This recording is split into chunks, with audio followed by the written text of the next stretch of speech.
Essas questões ligadas à Covid-19. Covid começou lá e a Covid não sai de lá. Há crises, surtos de Covid na China que aparecem volta e meia ou que estão sendo utilizados também para pressionar o mercado.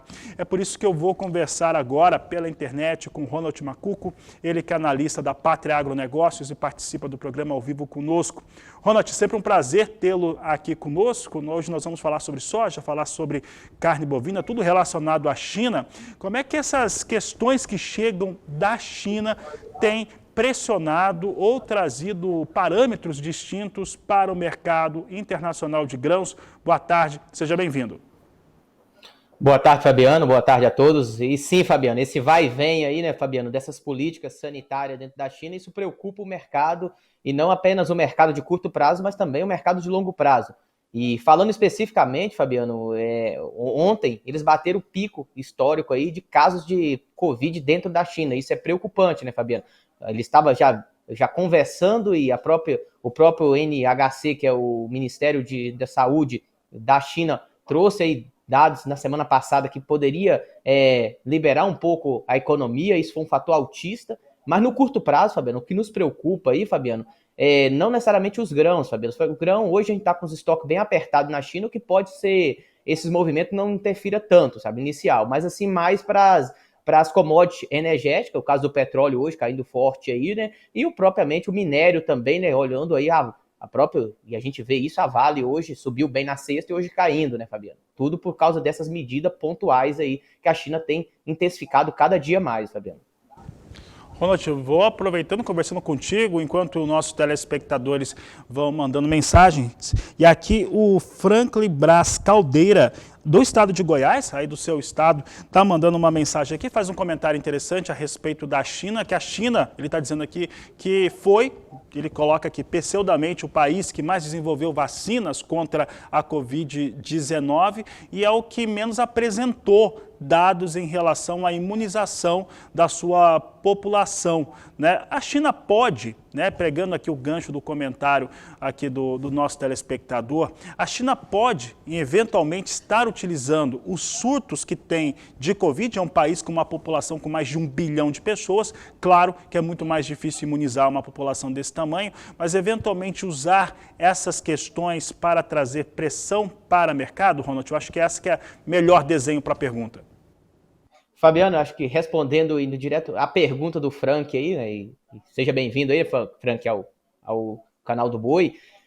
Fabiano, eles têm feito isso, Fabiano, usado esses movimentos, Fabiano, para bater em preço e não necessariamente, e a gente olha que as vacinas, Fabiano, colocada no mercado, produziu, mas não tem dados deles, né? E aí isso é uma incógnita, né? A gente nunca vai saber de certo o que está acontecendo dentro da China. O que a gente sabe hoje, Fabiano, é que eles estão com os estoques de óleos e de farelo muito baixo, Fabiano. Inclusive aí puxando o farelo, dando sustentação ao preço da soja, Fabiano, e necessariamente, Fabiano, puxando ali os óleos de palma, né, que tem sustentado o preço do grão físico, tanto disponível no Brasil, como também em 23. Então, os movimentos, eu não sei se esse movimento, eles têm sido para puxar preço, Fabiano, e, cara, é até difícil pontuar agora. Eu sei que traz boas oportunidades. Pontuar que eles não estão vacinando, talvez seja nós aqui especular em cima de algo que a gente não pode prever. Mas saber que os momentos que eles estão passando é um momento bom para aproveitar preço, isso é interessante demais, Fabiano. E a gente vê aí Chicago, Fabiano, você vai falar logo em sequência aí, mas Chicago bem estabilizado aí, subiu bem na última semana. Quarta-feira agora a gente tem relatório para sair. Então, assim, aproveitar esses momentos, e a gente, hoje, Fabiano, não sei se só para trazer esse dado aqui, hoje as ações em solo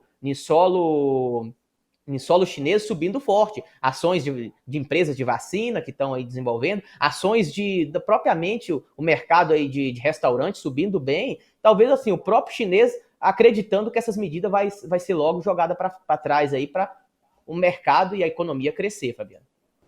Muito bem, Ronald. E, Ronald, falando de China e também das compras chinesas em relação às carnes, no caso, especificamente falando de carne bovina, que é a carne que mais chama a atenção daquelas carnes brasileiras que são exportadas para este país asiático, e os chineses têm um modelo, né? Naturalmente, o último trimestre é marcado com um volume menor de contratos sendo feitos. Por outro lado, aquele feriado longo da China, do Ano Novo Chinês, é um pouco mais cedo, em 2023. Como que a China está se comportando em relação à preparação para o seu feriado de mais de uma semana e compras de carnes aqui no Brasil?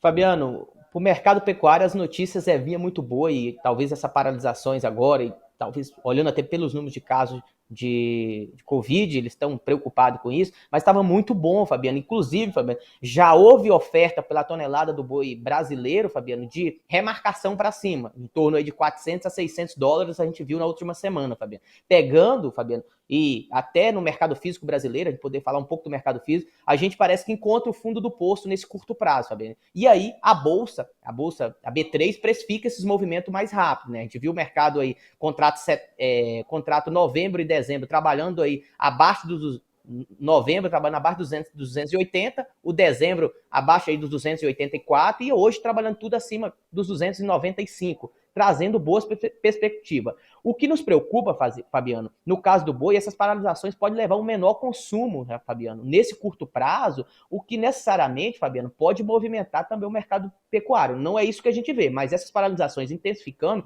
pode agravar o consumo da proteína. E isso preocupa a gente. No contexto geral, olhando para o ano, para o feriado mais prolongado que eles vão ter ali, necessariamente essa carne hoje saindo do Brasil, ela olhando aí, olhando pela logística, ela não vai chegar a tempo do ciclo que eles têm ali da questão do feriado. Então, assim, essa carne que vai chegar para o feriado deles já saiu do Brasil, Fabiano. Então, tudo indica que os preços permaneçam firmes para a pecuária nesse curto prazo, olhando até pelo volume que eles têm pedido aí com preços maiores, né?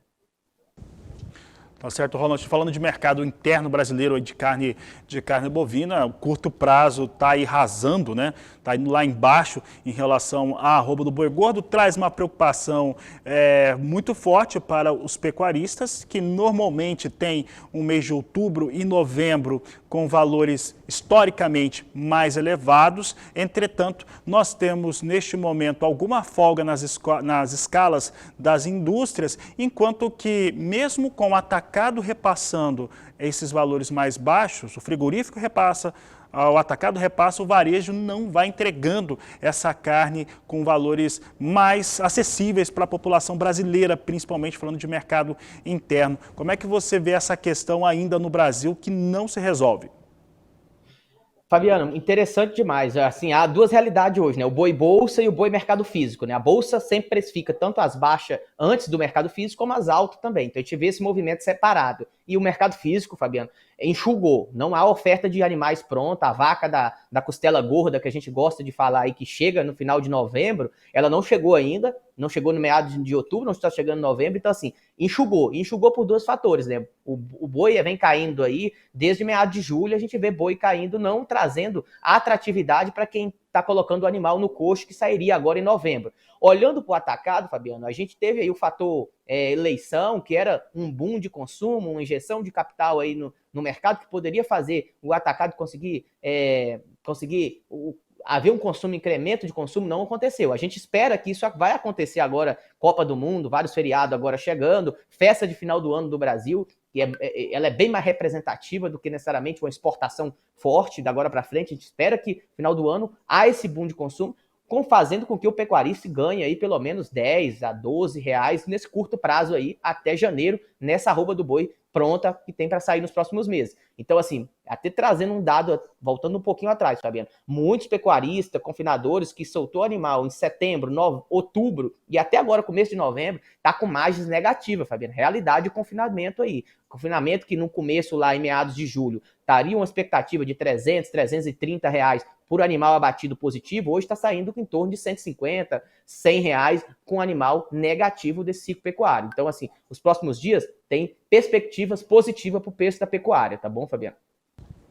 Tá certo, Ronald. Ronald, quanto a um volume maior, né? Tem se especulado bastante nos mercados brasileiros, em especial nos estados do centro-oeste do Brasil, com um volume maior de fêmeas que irão ao abate, isso principalmente contabilizando de janeiro em diante, janeiro até março. Já tem aquela seleção natural, a vaca que não emprenha normalmente vai para o gancho, né? Mas é provável que a gente tenha ali um abate melhor, até porque tem aí 4 anos, talvez até um pouco mais de tempo, de fêmeas que têm sido retidas nos rebanhos. Esse abate já começou dessas fêmeas, não começa em janeiro, mas o volume pode estender um pouco mais em janeiro, a partir de janeiro. Você acredita nessa movimentação, Ronald? Sim, Fabiano, acredito nessa movimentação e os próprios números do próprio IMEA Mato Grosso já traz isso, os próprios abates aí trimestral que o próprio IBGE solta já mostra isso, um volume maior de fêmea por abate. Nós estamos aí, esse número foi o menor número de abate que a gente teve foi em 2021 de fêmea, e agora a gente começa desde o final aí de 2021, entrando em 2022, e deve prolongar e intensificar ainda mais em 2023, devido a dois fatores cruciais, Fabiana. A margem da cria, ela está péssima nesse momento. A cria caiu em torno aí de 30%, 32% o preço. Olhando aí que a gente tinha em abril, julho de 2021, preço do bezerro gordo, referência CPEA Mato Grosso, do bezerro, a R$3.200. Esse mesmo bezerro hoje se encontra R$ 2.400. Estamos falando aí quase de R$800 que o criador deixou de ganhar. Fazendo com que, Fabiano, a cria não seja tão interessante, colocando vaca gorda para o abate e fêmeas. Então a gente deve ver isso se intensificando ali para meados de março, abril e maio do ano que vem, fazendo com que isso, Fabiano, seja um limitador de novas altas no mercado interno brasileiro do preço da arroba do boi gordo. Então, o ano que vem a gente tem um fator baixista. O que a gente está falando agora é no curto prazo. Há um fator positivo no curto prazo. E até resumindo a nossa conversa, Fabiano, raramente a gente vê praças paulistas com escala de abate mais longa do que a do anterior. E agora está acontecendo isso. Minas Gerais, por exemplo, já houve alguns volumes de boi pontual, de boi de São Paulo vindo para Minas Gerais para cumprir as escalas de abate do frigorífico de Minas Gerais. Então, assim, São Paulo hoje está com a escala de abate um pouco mais longa do que demais estados, do que Minas Gerais, do que Goiás. Então, assim, o boi enxugou no curto prazo, mas por longo prazo, a cria deve continuar apanhando, fazendo com que uma oferta maior de fêmea venha para o abate, competindo diretamente com o preço do boi gordo.